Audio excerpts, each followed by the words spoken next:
Olá, muito boa noite para você, telespectador da Rede Vida, no ar direto de Brasília. Mais um Frente a Frente nesse dia em que a política começa a destravar e começam aí os primeiros movimentos mais consistentes dos partidos em direção às alianças para as eleições presidenciais. Hoje, por exemplo, o PSC de Paulo Rabelo de Castro, que já foi presidente do BNDES e era pré-candidato a presidente da República, fechou o apoio a Álvaro Dias, do Podemos. Ou seja, já temos aí a primeira grande aliança, a primeira grande chapa formada para disputar a presidência da República, de partidos aí médios que tentam chegar a algum lugar.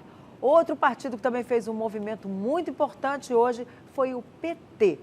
Os petistas fecharam o apoio ao PSB em Pernambuco, retiraram a candidatura da vereadora Marília Arraes ao governo do estado e agora vão apoiar Paulo Câmara. Esse movimento vai se repetir ainda no Amapá, ainda no Amazonas e em Minas Gerais. É o PSB quem vai retirar a candidatura de Márcio Lacerda para apoiar a reeleição do governador Fernando Pimentel, que é do PT. O mesmo vai acontecer também em relação ao PCdoB. O PT vai apoiar Flávio Dino, a reeleição no Maranhão.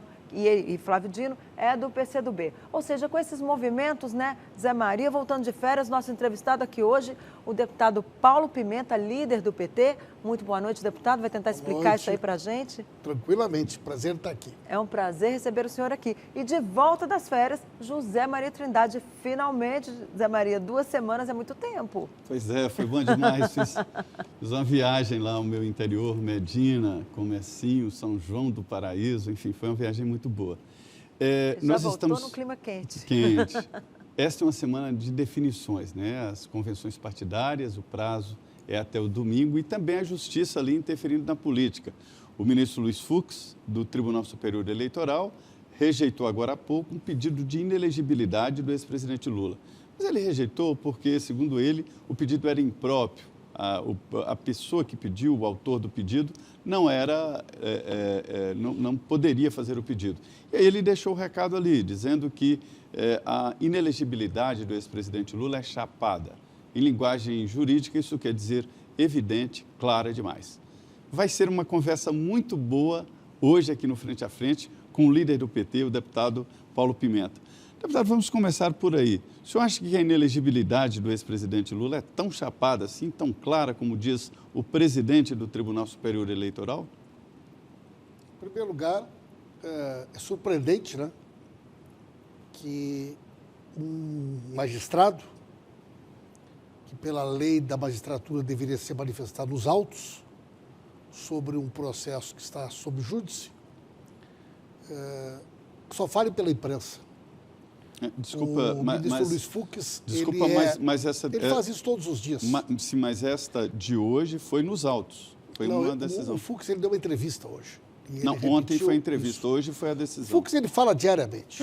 Ele confirmou o que vem dizendo. Portanto, ele perdeu, inclusive, qualquer isenção necessária para um magistrado. Há muito tempo, ele é um militante escondido embaixo da toga, né?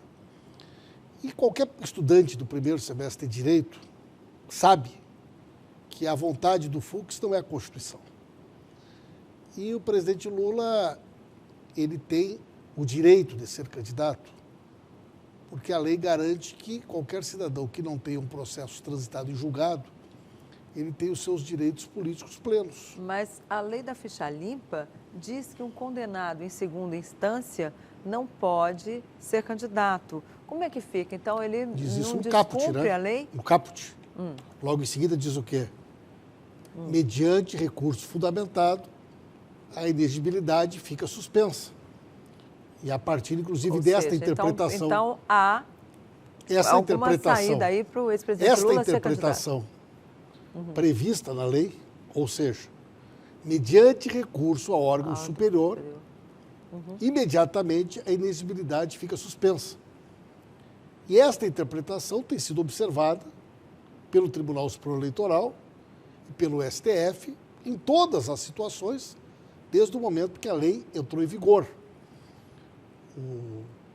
Tribunal Superior Eleitoral teria que causar, né, mais um profundo arranhão à Constituição Federal, reinterpretar a sua jurisprudência para tirar do presidente Lula um direito que ele tem e que tem sido concedido, ao ponto de que na última eleição 145 prefeitos foram eleitos no país, inclusive sem registro. Portanto, nós... E foram todos cassados, né? Não. Sim, a decisão do Supremo foi de manter a lei ficha limpa. Não. Eles foram julgados depois e boa parte deles está no exercício do cargo, né? O que diz na lei? Você não pode tirar de um candidato um direito irrecuperável. Se você tirar alguém que não está transitado e julgado da eleição e ele for absolvido depois. Portanto, a decisão foi: participa da eleição porque o processo não está transitado e julgado. Alguns não foram julgados até hoje. Foram diplomados e estão no exercício do cargo. Se você tirar de alguém o direito de ser candidato sem que o seu processo esteja transitado e julgado e ele for absolvido depois, como é que você recupera o prejuízo causado? Deputado, isso já foi debatido no Supremo em 4 oportunidades. O Supremo confirmou, inclusive, que a lei ficha limpa vale para condenados antes da promulgação da lei. A diferença jurídica, deputado, que a gente vê lá nos debates é de que a elegibilidade não é um direito, mas uma condição. A lei já foi considerada constitucional. Qual seria este argumento dos senhores para manter a candidatura e apostar na candidatura do ex-presidente? Em primeiro lugar, é bom que a gente diga que a tua interpretação é diferente da nossa, né? Quer dizer, a nossa interpretação... Essa interpretação é do Supremo, não é minha. A minha interpretação sobre a decisão do Supremo é outra. E os nossos advogados também têm outra interpretação, tá? A nossa interpretação está baseada na Constituição.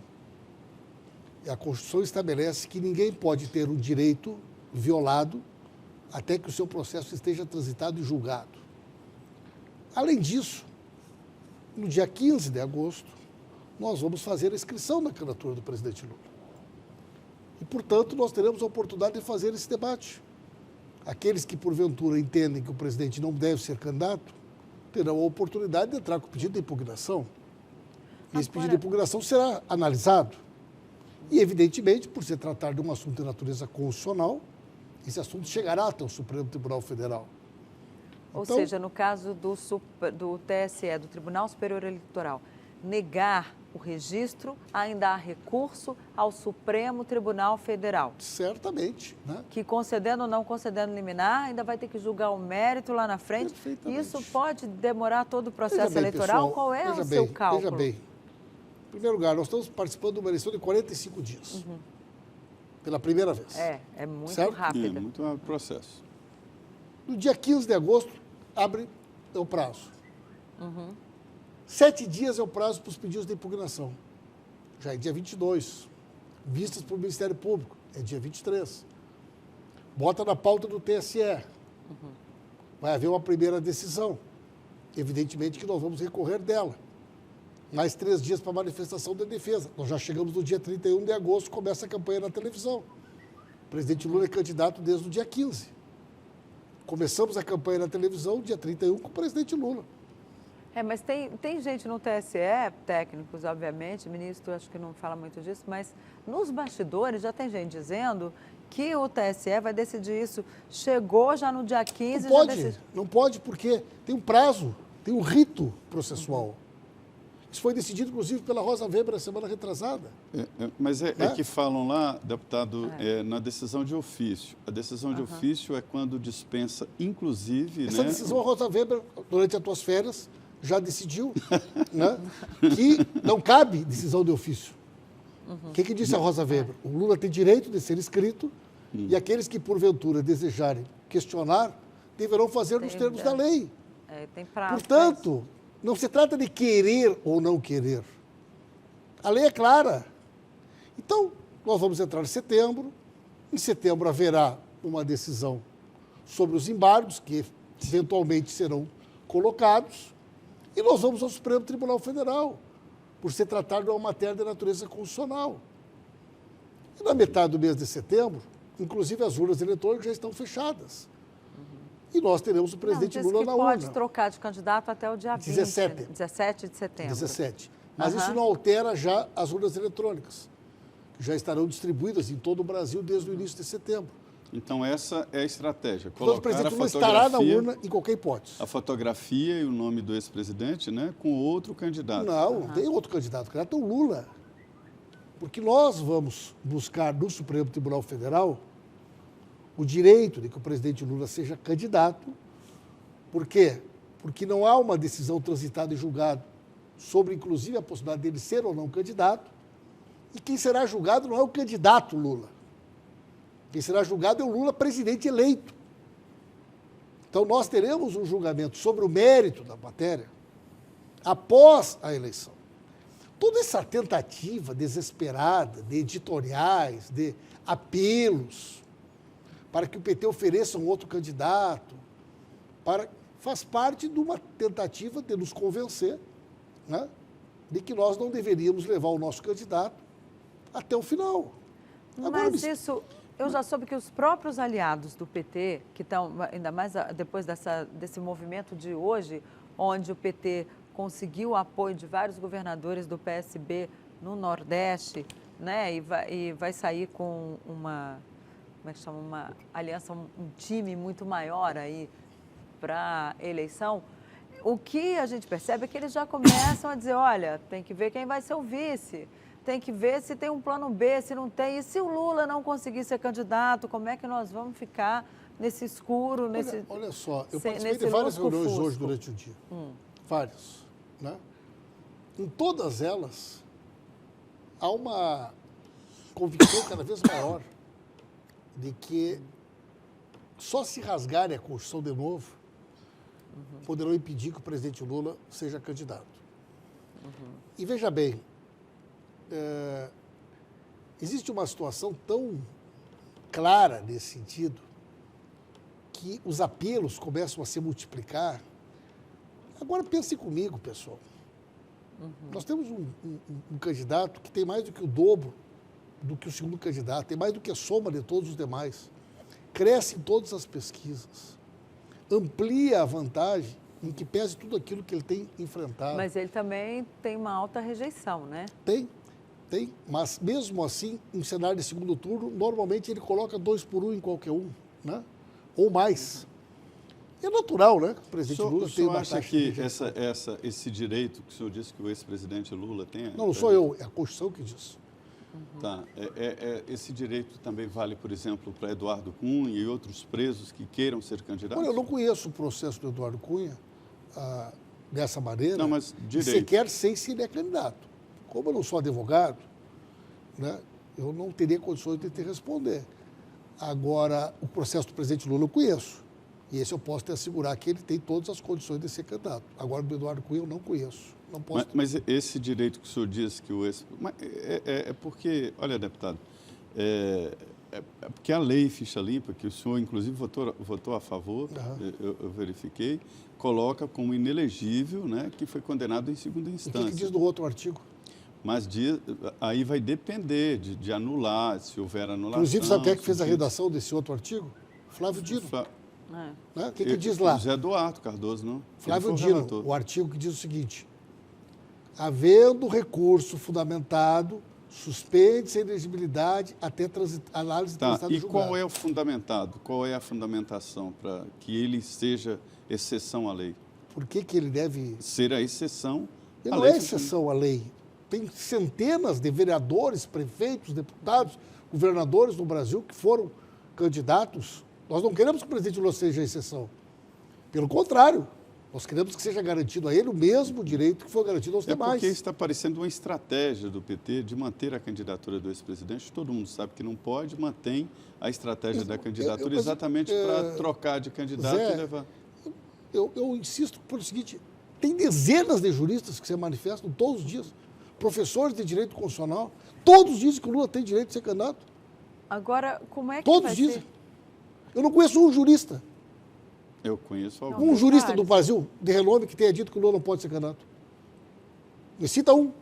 Eu cito vários, inclusive o presidente do Tribunal Superior Eleitoral, o ministro Luiz Fux, e outros juristas. Me cita um jurista independente, um professor de direito constitucional, um jurista do Brasil, Uma pessoa que não seja ligada a nenhum partido político e não seja ligada à Lava Jato, que diga que o Lula não pode ser candidato. Líder tem vários. Me diz um. Mas, o senhor falou que, que o ministro Luiz Fux é um militante escondido embaixo da toga. Isso significa que, independentemente aí, se ele tomar alguma atitude contra a candidatura do presidente Lula, enfim, se a candidatura vier a ser, não tiver o registro acolhido, como parece que vai acontecer no TSE, vocês pensam em pedir o impedimento dele, alguma coisa assim, entrar com uma medida mais grave contra o ministro Luiz Fux? Não sei, né? Quais são as medidas que serão adotadas. O que eu posso garantir a vocês é que o presidente Lula será candidato, né? Agora, e mais do que isso, vai ganhar a eleição. Como é que faz com um candidato que não pode estar num debate, um candidato que não pode participar de uma entrevista na TV, um candidato que não pode, inclusive, gravar um programa eleitoral para chegar para os seus eleitores e dizer, olha, eu vou fazer A, B ou C. Enfim, como é que vai ser isso? E mesmo assim lidera todas as pesquisas. Imagina Mas se a gente solto, tem que ver que tem 2/3 do eleitorado que aparece como nulo ou branco ou não sabe quem vai votar. Essas pesquisas ainda estão... O processo eleitoral ainda não começou. Pessoal, seria muito melhor que aqueles que não concordam com aquilo que a gente defende lançassem um candidato e nos derrotassem na urna? Mas qualquer candidato, deputado... Não seria muito melhor para a democracia? Desculpa insistir, mas é porque existe uma legislação em vigor, né? A Lei Ficha Limpa, que foi aprovada no Congresso, sancionada e tal. E ela enquadra o ex-presidente Lula, né? E é essa situação, porque o senhor coloca de uma maneira o direito à candidatura, se houver alguém disposto a votar, isso o senhor abre a possibilidade de qualquer, eu falei do Eduardo Cunha, mas poderia ser qualquer presidiário, mas tem o direito de ser candidato. Se Fernandinho Beiramar fosse candidato, o senhor ele coloca poderia dessa forma. sair para disputar? Em primeiro lugar, não seria possível, porque Fernandinho Beiramar tem sentença transitada em julgado. Então, o teu exemplo não cabe, porque nós estamos falando sobre situações em que não existe sentença transitada em julgado, né? Nós estamos falando sobre sentenças provisórias, né? Tá. Sentenças provisórias. Tá certo. No caso, a Constituição Federal prevê que qualquer cidadão que não tenha sentença transitada em julgado, ele não pode ter os seus direitos violados, né? Agora, pessoal, essa questão para nós, ela parece até meio um apelo, entendeu? Porque o Lula vai ser candidato. Vamos escrever o Lula dia 15. E aí vai ter uma disputa jurídica, política. Ou seja, então a eleição vai se dar mais nos tribunais do que fora Não vai se dar nos tribunais porque Lula vai estar na urna e vai ganhar, né? O problema que vai criar é que a justiça terá que julgar não o Lula candidato. O que o Luiz Fux, né, e outros tentam evitar é se colocarem diante da seguinte circunstância. Lula eleito no primeiro turno, uma votação consagradora. Difícil, né? Se quando ele estava bombando, ele foi eleito em 2 turnos, por que agora não para de crescer nas pesquisas? Mas ele tem uma rejeição muito grande, deputado. Sim, mas não dá a para a gente apostar numa eleição de primeiro turno de nenhum dos candidatos sinceramente, eu acho esse debate aí sobre colocar Lula numa pesquisa meio surreal. Não justifica se ele tem intenção ou não intenção. Na verdade, o que se discute é a possibilidade ou não dele ser candidato. Mas isso vai ser decidido. É isso que vai ser discutido. Segundo a Rosa Weber determinou, ele tem que ser escrito. E aqueles que quiserem questionar, deverão questionar nos termos da lei. A possibilidade dele ser impedido previamente já foi rejeitada. Não, previamente foi rejeitado hoje. Inclusive pela Rosa Weber, semana passada já tinha uma ação do MBL. O MBL entrou com um pedido para que ele fosse declarado. Hoje a decisão foi do presidente do TSE rejeitando um pedido de inelegibilidade. Um outro pedido também. Nessa decisão da ministra Rosa Weber, que o senhor disse aí que eu estava de férias, na verdade eu acompanhei e não excetua o TSE. E a decisão lá é de imediatamente suspender. Pessoal, para nós, olha só, esse assunto para nós está resolvido. Tá. Né? Nós vamos escrever o Lula no dia 15. Aqueles que, porventura, desejarem questionar, vão questionar. Normalmente. Nos termos da lei, vai ser analisado no Tribunal Superior Eleitoral, vai ser analisado no Supremo Tribunal Federal. Nós temos uma data limite que é dia 17 de setembro, né? E esse é o rito do processo. Perfeito. Pois é, nós estamos aqui no Frente a Frente dos estúdios da Rede Vida, diretamente daqui de Brasília, ao vivo, com o líder do PT na Câmara, o deputado Paulo Pimenta. Nós vamos agora a um intervalo de 2 minutos e já estaremos de volta.